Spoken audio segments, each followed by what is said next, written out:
आज के स्ट्रेटेजी को बेहतर तरीके से समझने के लिए सबसे पहले हम इंडिकेटर सेक्शन में जाएंगे और आप यहाँ पर लिखिए फिशर। आप सिर्फ फिशर लिखेंगे ना तो आपके सामने बहुत सारे, जैसे फिशर ट्रांसफॉर्म, ये आप लिख लीजिए। यहाँ पे ज़रा आप देख के रखिए इसको, कहीं आप दिमाग से आप हट ना जाए। फिशर ट्रांसफॉर्म, आप इसको जैसे ही लिखते तो फिशर ट्रांसफॉर्म नाम से तो बहुत सारे इंडिकेटर चले आते हैं। हमें चाहिए ये वाला Fisher transform trend navigator by quant algo. ठीक है, चलिए इसको हम अपने चार्ट पे लगा लेते हैं। अब चार्ट पे लगाने के बाद सबसे पहले इसके थोड़े से सेटिंग्स में हम जाएंगे और इसको सबसे पहले देख लेते कि है क्या, ये किस तरीके से काम करेगा। अब यहाँ पे जब आते हैं तो आपके सामने एक बहुत ही अद्भुत इंडिकेटर सामने आता है, वो ये है कि आप यहाँ पे एक जोन देख पा रहे हैं रेड कलर का और नीचे देख पा रहे ग्रीन। सिंपल बात है, ये समझ में आने लगता है कि ऊपर रेजिस्टेंस है, नीचे सपोर्ट है। दूसरी बात, इस इंडिकेटर के अपने कैंडल्स है जिसको आप देख के ही समझ सकते हैं कि आप कहाँ पर एंट्री कर सकते हैं, कहाँ से आप एग्जिट कर सकते हैं। ठीक है, आइए अब दूसरी बात है, यहाँ पर थोड़े से हम यहाँ पे सेटिंग्स के में चलेंगे ताकि इसको थोड़ा सा और रिफाइन कर पाए। इनपुट्स में हम जाएंगे, 14 लिखा हुआ है, ठीक है, इसको हम कर देंगे 15। नीचे आइए, 5 लिखा हुआ, इसको कर देंगे 11। स्टाइल में आइए, 4 प्लॉट है जो खाली है, उन चारों को हम भर देंगे। चलिए चारों को देखिए हमने यहाँ पे भर दिया, चेक इन कर दिया है। अब यहाँ से हुआ ये कि जैसे चारों को किया ना, तो ये 1, ये 2, ये 3 और ये 4, ये चारों लाइन यहाँ पे बन गया है। ऊपर के जो 2 लाइन है 1 और 2, ये आपको दिखाता है कि मार्केट पहुंच गया है रेजिस्टेंस के पास। नीचे जब मार्केट आता है 3 और 4 के पास, आप समझ जाइए कि मार्केट अब पहुंच चुका है आपके सपोर्ट के पास। अब आती है बारी कि हम एंट्री कहाँ करेंगे। बड़ा सिंपल सा यहाँ पे तौर तरीका हम अपनाने वाले हैं।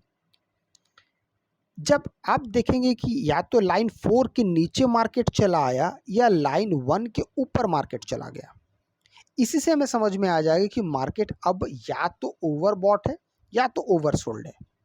हम ऐसे जगह पे एंट्री के बारे में फिलहाल फर्स्ट स्ट्रेटेजी में ये प्लान बिल्कुल नहीं करेंगे, जैसे यहाँ पे आया या यहाँ पे आया।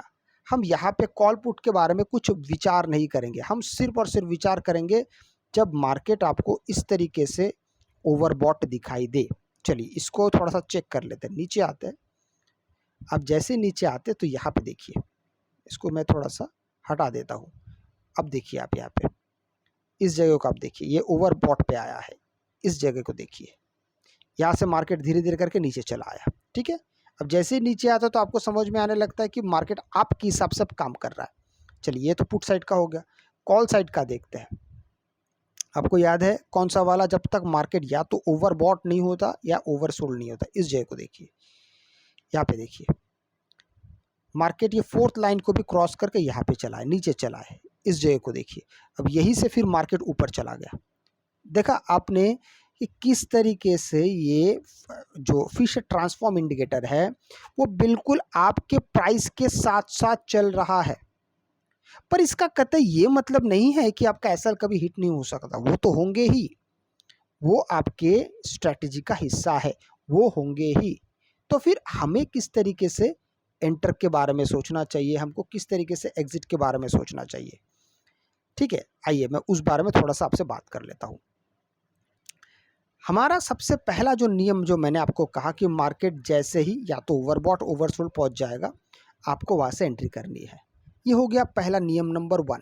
एग्जिट क्या करेगा, जहाँ मार्केट यहाँ से लेके यहाँ तक पहुँचेगा, विपरीत दिशा तक पहुँच जाएगा, या तो वो तीसरे लाइन को टच करेगा, आप वहीं से एग्जिट कर सकते हैं, कोई दिक्कत की बात नहीं है।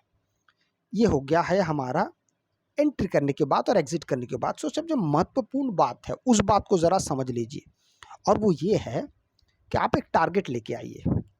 टारगेट कितना होना चाहिए पहले ये समझ लीजिए। आपका टारगेट मेरे हिसाब से, जितना मैं अपनी बुद्धि से समझ पाता हूँ, आप अपना टारगेट 10% टू 15% तक अपना टारगेट रख सकते हैं एक ट्रेड पे, सिंगल ट्रेड पे। और पूरे दिन भर का भी, क्या मतलब इसका, एक ट्रेड का या दिन भर का भी का क्या मतलब है।